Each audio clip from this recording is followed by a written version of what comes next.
Drum Castle.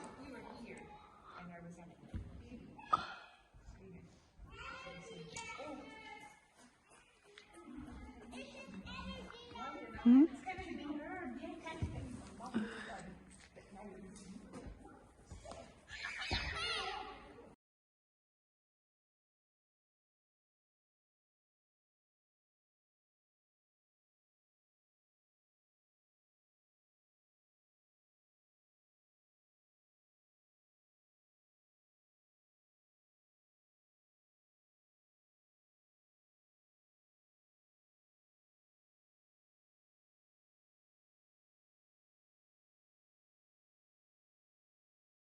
Trust for Scotland owns.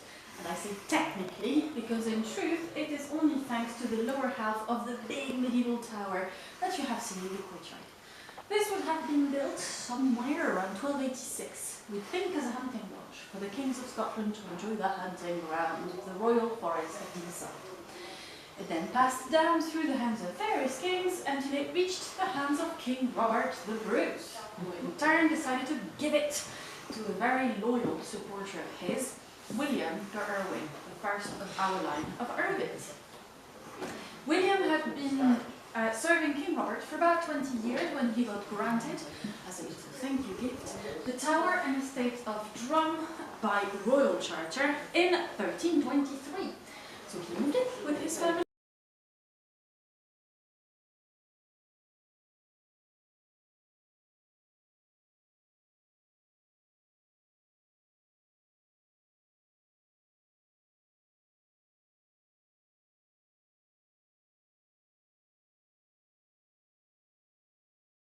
Cold keeps the heat out very well and the cold inside. So they would add ice into that chest and that would give them the old version of a cool box. The fancy name for it, a cellaret. That is where you recapture bottles fresh for before or after dinner. Now we continue with another chest, the one that is in the corner over here. This is an 18th century Dutch colonial chest made with oriental hardwood and a lot of brass. What is the wood, sorry? The hardwood, as far as I know, because I actually don't know what that is. I need to do a bit more research into that. Spectacular. There's a bit of a story behind that chest, because I mentioned that the Irvins got their estate granted to them by King Robert the Bruce. What I did not say is that at the time King Robert was handing estates left and right to thank all of his supporters.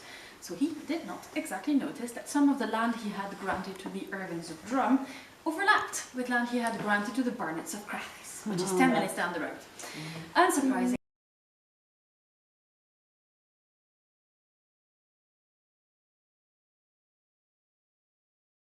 It allowed people to move about a bit more discreetly and pop in and out of rooms. It also added the massive straight staircase above our heads, because before this came in, the only staircases we had leading from this floor to the next were spiral, which is not very convenient to climb when you're wearing a massive Victorian gown. So this was a welcome addition. The reason I brought you here, though, is to mention the adorable little carriage that you can see under the staircase. This is called the Straloch Pram, after the Irvins of Straloch, a branch of the family that was living about 20-25 minutes away from here. And it was built at the very, very end of the 19th century for the enjoyment of the Irvin children. It has to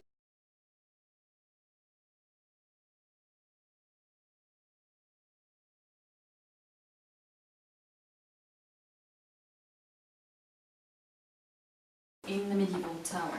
The way we've just come, 19th century, if you go that way, you're back into the 17th century part of the castle, and this area here is 15th century. So as you can see, the meeting point of all of that. It was initially built as sleeping quarters for the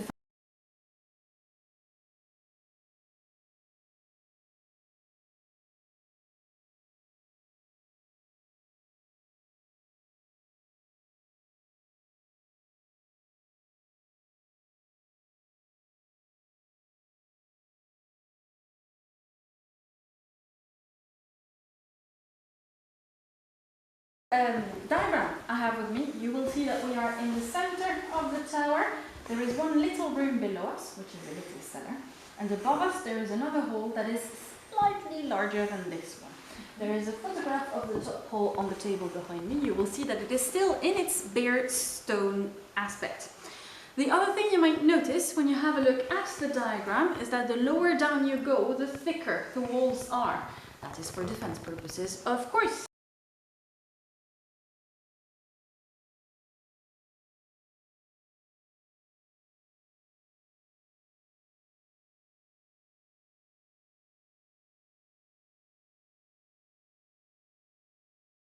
Quite cozy little room.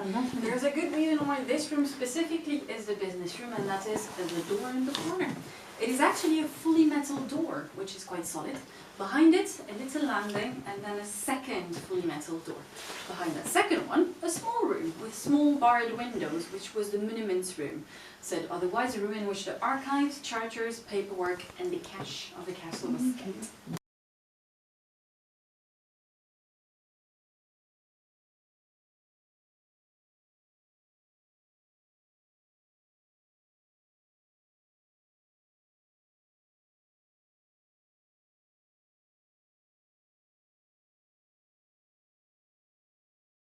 Keep the sleeping area warm. Instead, you could reduce the canopy to focus on the decoration of the room.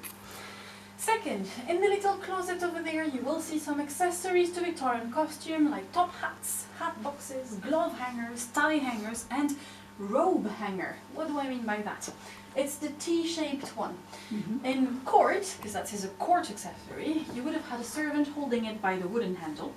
And on one hook, you would have hung your robe, attorney, judge robe, and on the other one, you would have hung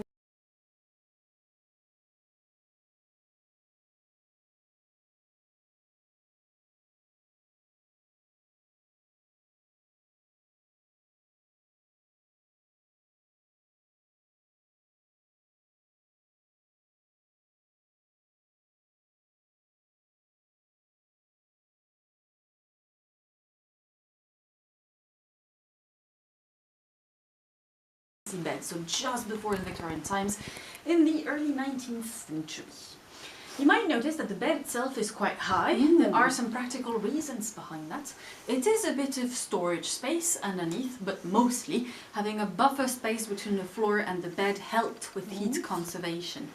This is why you had to literally climb into bed back then, because you would have little steps that would be put on the side of the bed when you were getting in and then taken off. On either side of the beds, on the bedside cabinets, you have